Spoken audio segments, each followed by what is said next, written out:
quando a gente fala de fadiga de compaixão, a gente está falando de um sofrimento que está vinculado, então, como eu já comentei, entre profissionais de saúde e voluntariado.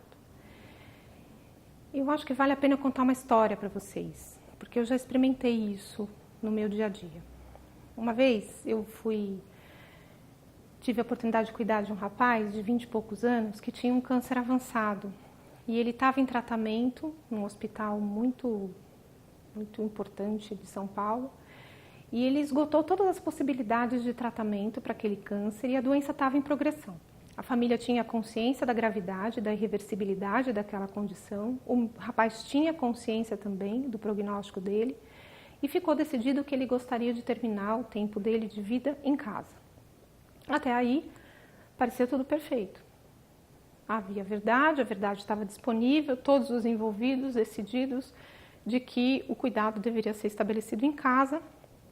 E eu fui a médica escolhida pela família para seguir esse tratamento. Me senti muito privilegiada de ter sido escolhida por ele, pela família, e segui esses cuidados. Nas visitas domiciliares, os primeiros sintomas que eu tive que enfrentar com ele foi a questão da dor. E aí, na progressão da doença, a dor piorou, ele foi recebendo mais medicação, e aí a doença foi crescendo dentro do fígado dele, e por conta disso ele começou a ter vários episódios de confusão mental, de agitação, e ele tinha vômito, tinha sangramento, enfim, ele teve um conjunto de grande sofrimento físico e grande sofrimento emocional.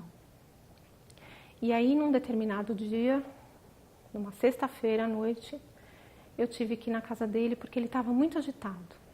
E aí eu cheguei lá na casa dele, ele estava recebendo assistência domiciliar, e nessa agitação e essa dor, esse menino estava alucinando. A cena estava uma cena muito grotesca, assim, ele com aquela condição física muito sofrida. Eu fui para medicá-lo e a equipe da assistência domiciliar do Home Care tinha levado medicações para reanimação. Não tinha medicação para conforto disponível na casa dele. E eu estava diante de uma sexta-feira à noite em São Paulo, muita chuva em São Paulo, e aí com a possibilidade de ter que esperar horas pela medicação que poderia trazer conforto para esse moço. A família não queria ir para o hospital.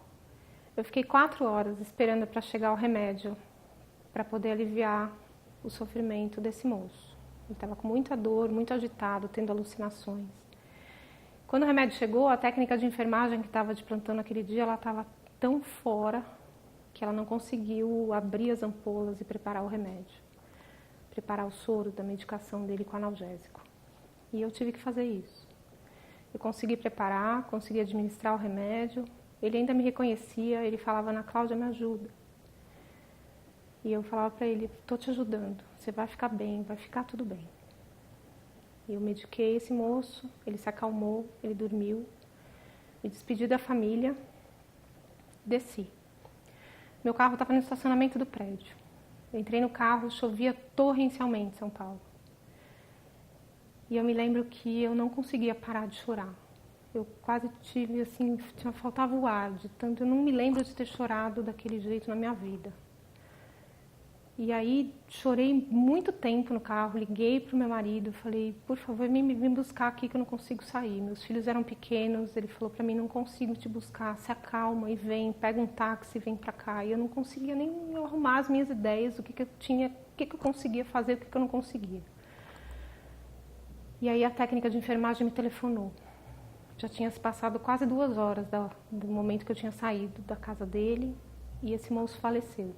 E eu ainda tinha que voltar na casa e esperar o atestado de óbito, preencher o atestado de óbito. Aquela madrugada foi talvez das piores da minha vida. Eu tinha alucinações com esse moço. Eu ouvia ele me chamar.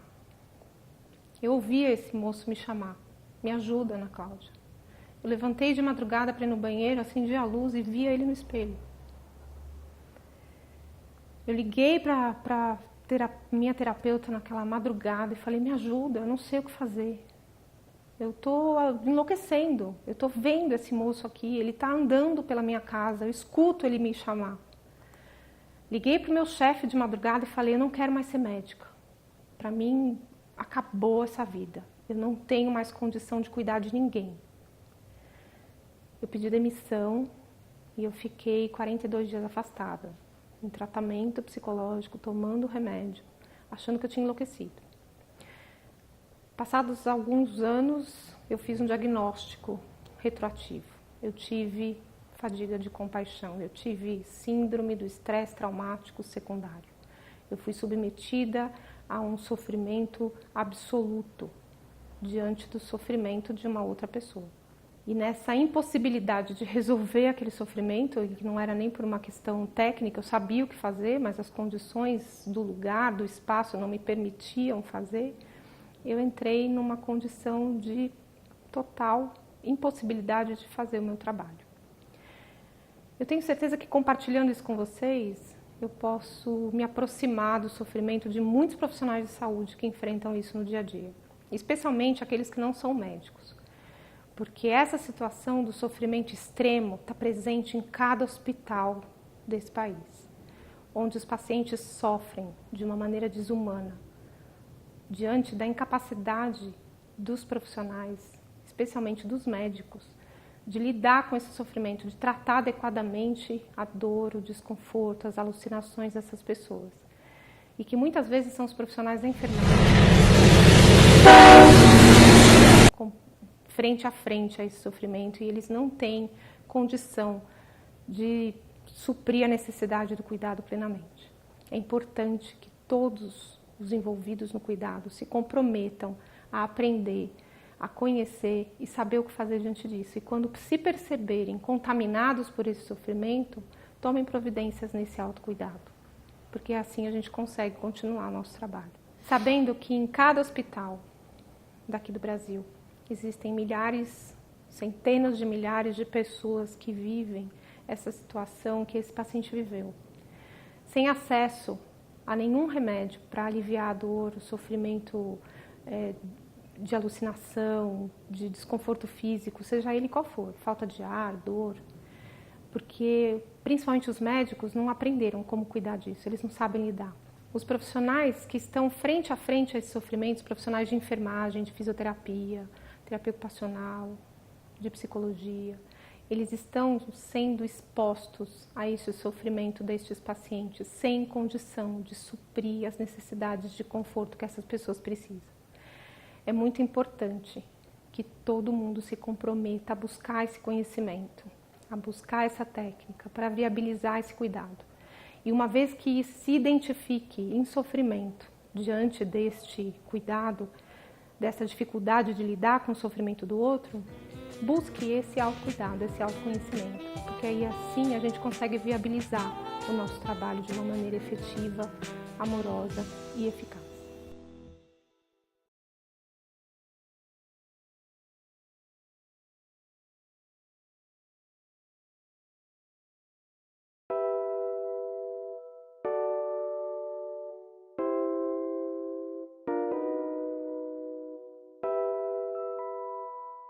Agora a gente vai conversar a respeito de uma condição que traz muita dificuldade para as famílias e para os profissionais de saúde, especialmente para os médicos. O dilema verdade. Fala a verdade ou não fala a verdade? Especialmente quando a gente está conversando sobre diagnósticos de doenças graves e incuráveis.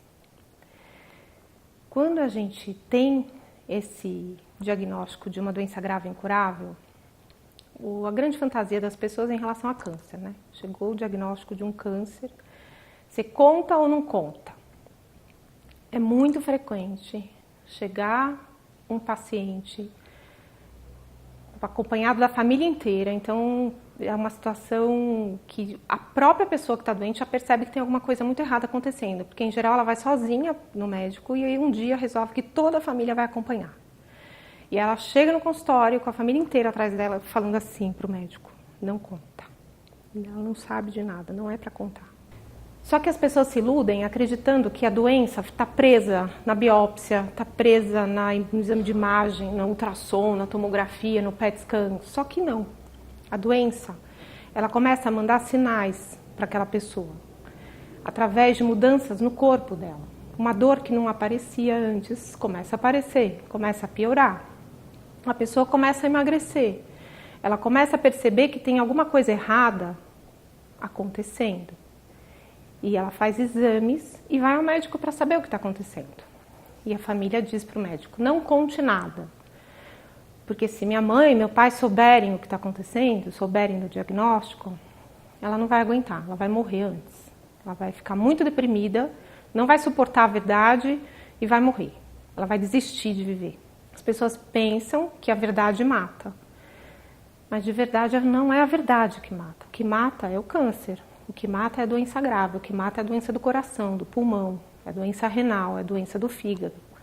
É a doença neurológica. As doenças matam. A verdade não mata. É uma ilusão acreditar que contar para o paciente que ele está doente faz com que a doença caminhe mais rápido. Por outro lado, é legítimo perceber que a família, quando pede isso, está buscando alguma forma de tentar proteger aquela pessoa do sofrimento que ela vai enfrentar.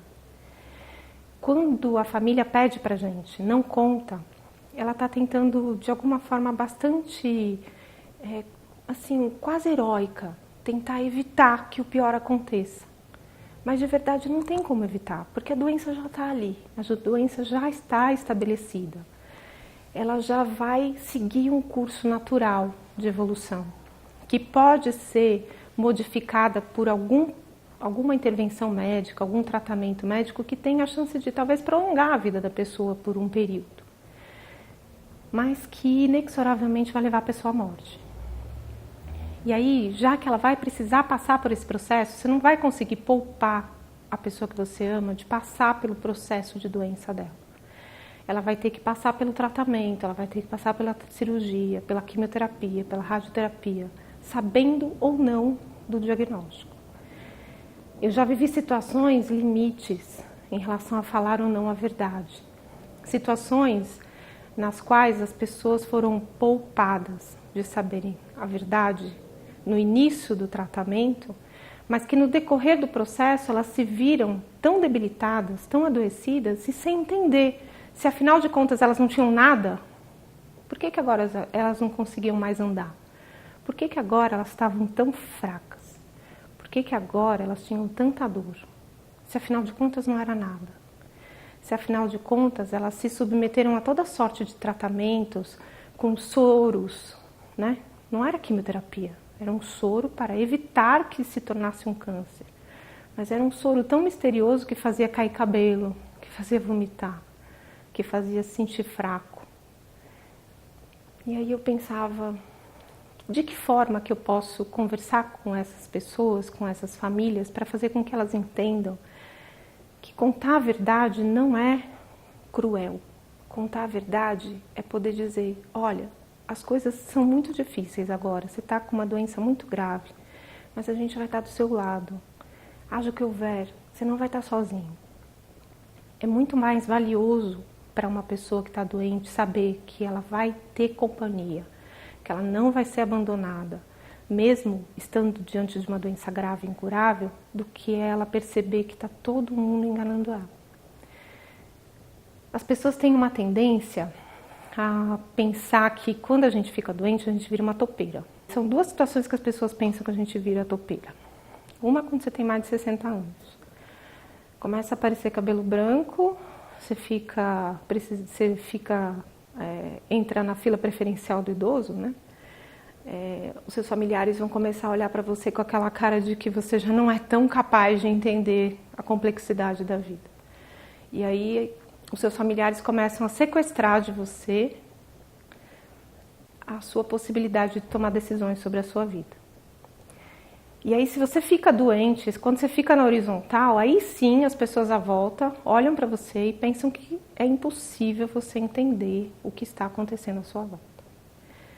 Só que a pessoa que está doente, especialmente a pessoa que está gravemente doente, adquire uma capacidade incrível, que é a de perceber a verdade nos olhos das pessoas.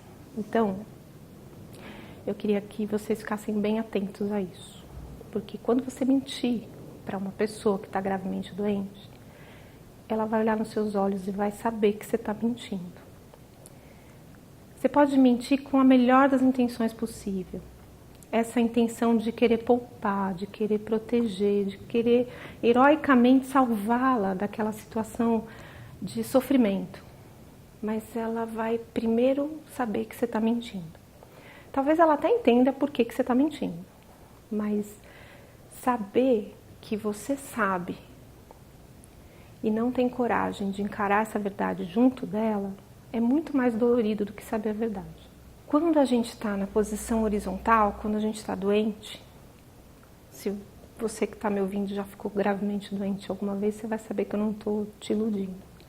Quando a gente está gravemente doente, a gente olha nos olhos das pessoas, a gente identifica quem está com medo, quem está com pena, quem está sentindo compaixão por nós, quem sente amor, quem está querendo de fato nos proteger. Independente da atitude daquela pessoa, independente do que ela está dizendo para a gente. A palavra, ela é menos importante do que a atitude. E a verdade passa pela atitude. Quando eu estou diante de uma pessoa gravemente doente, eu busco saber junto dela e junto da família como que ela encarou os problemas dela, os problemas que ela teve que enfrentar ao longo da vida. Porque a gente não enfrenta um problema só na vida, né? Quando você chega numa fase que você adoece, você antes já enfrentou outras dificuldades. Quando a gente vai conversar com as famílias a respeito de como contar a verdade, eu sempre procuro trazer a pessoa envolvida nesse processo, a pessoa que está doente, de uma forma que ela possa ter a voz ativa dentro desta conversa com a família. Então eu pergunto, como que seu pai agiu diante das adversidades ao longo da vida dele?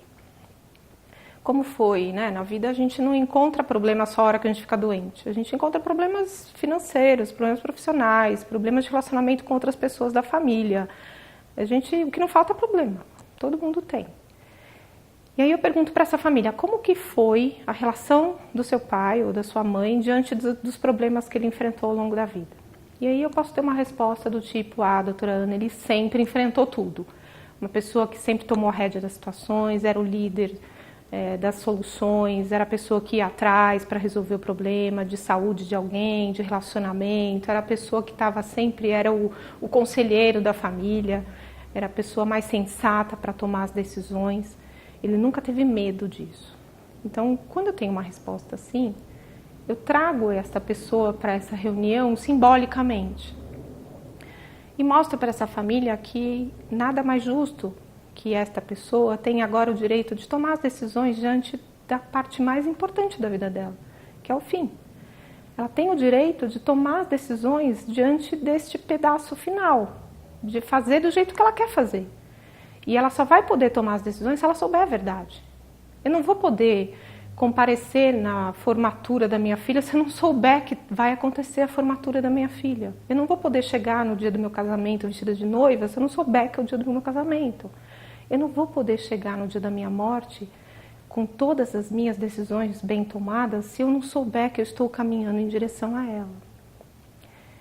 E aí, a decisão de compartilhar sobre a verdade, sobre a gravidade da doença desta pessoa, é melhor compreendida por essa família.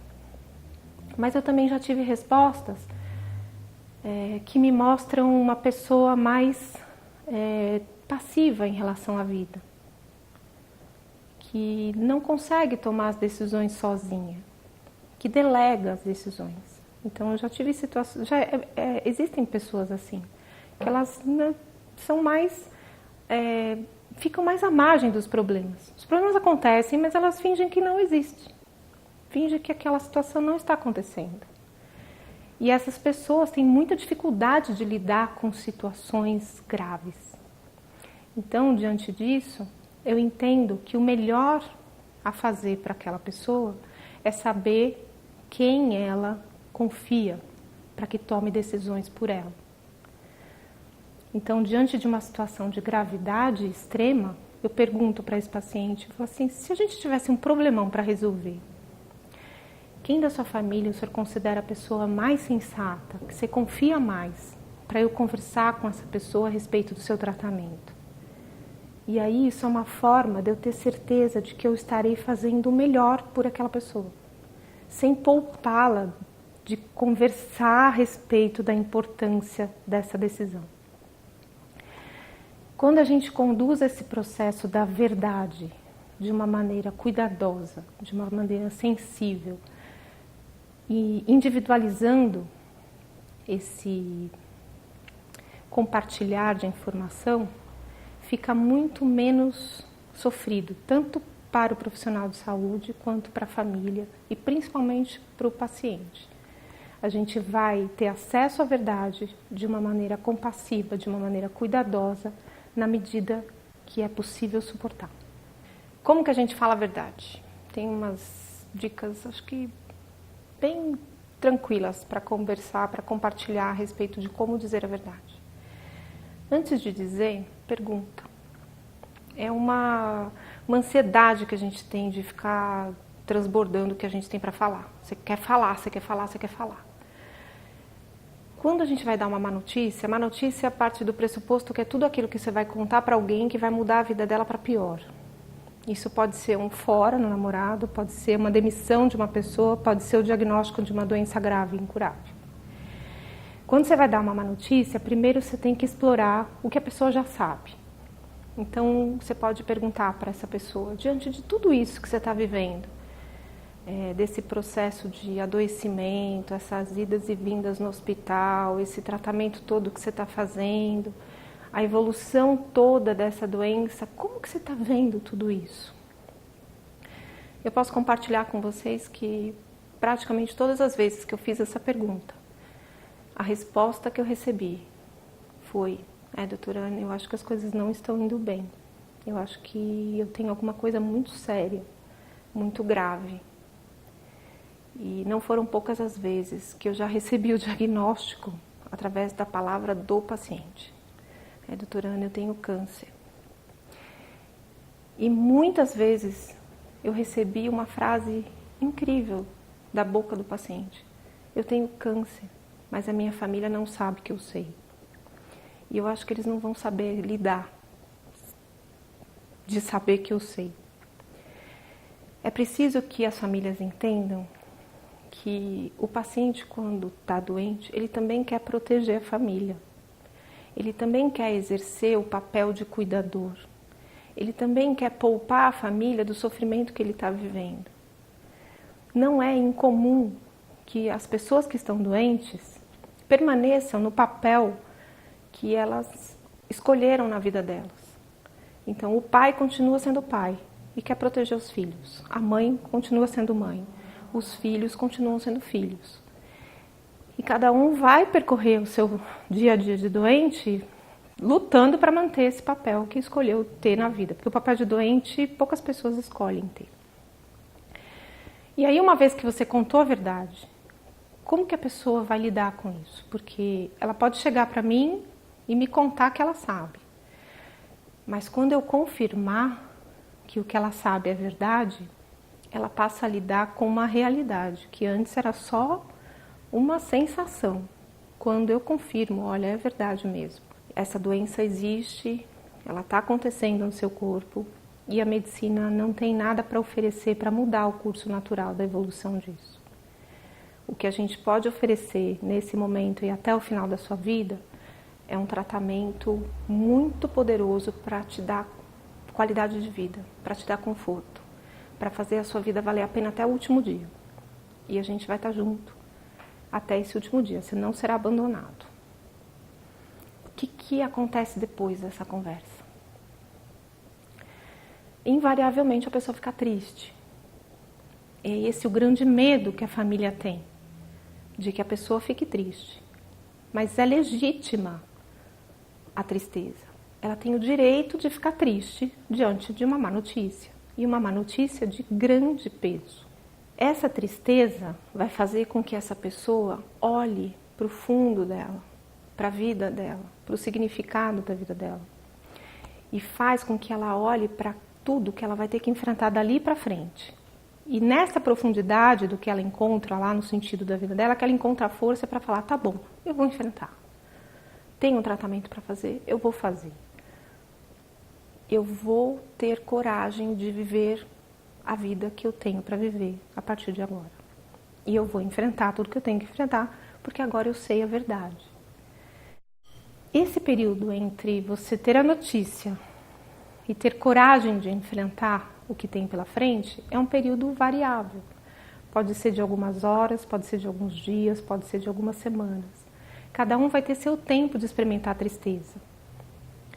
Quem está do lado vai ser, assim, tocado, vai ser testado na força do seu amor, do seu cuidado e também na força da sua força mesmo, para estar do lado dessa pessoa e aguentar firme a tristeza dela, e não abandoná-la, e não se revoltar.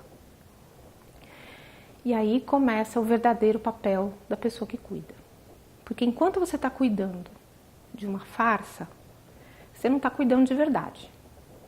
Você está tentando manter uma situação que é uma situação que não está acontecendo, que é uma situação construída. O que é a situação construída? Você está velando a verdade a respeito da saúde da pessoa que você ama. É um pouco inconcebível pensar que um dia você vai ter que cuidar de alguém doente, porque se você pensar que você vai ter que cuidar de alguém doente, você tem que pensar que a pessoa que você ama vai ficar doente. A gente não é uma coisa boa de se planejar, né? Eu tenho a minha mãe, eu amo tanto, eu tenho que me programar porque um dia eu vou ter que cuidar dela porque ela vai ficar doente. Você não se programa para isso. Mas, de fato, isso é uma possibilidade.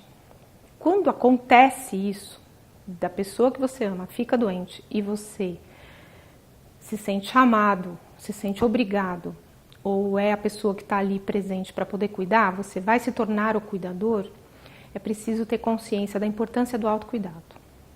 Eu bato nessa tecla todo o tempo.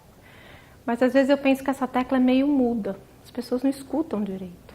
Porque parece que a gente vive num mundo onde tem muito valor você fazer tudo pelo outro e nada por si mesmo.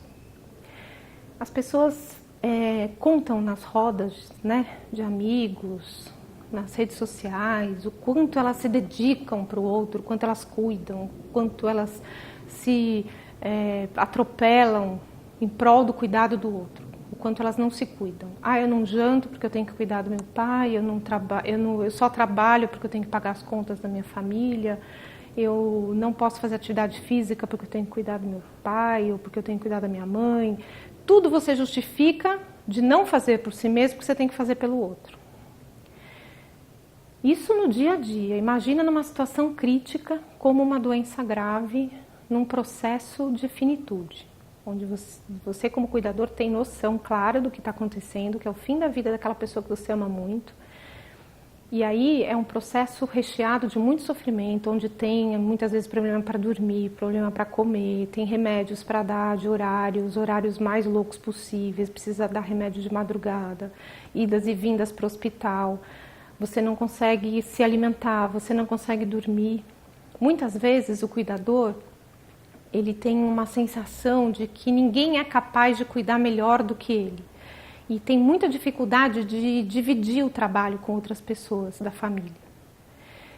E aí entra num círculo vicioso, porque ele começa a dizer que ninguém da família ajuda, mas ele também não consegue abrir espaço para ninguém ajudar.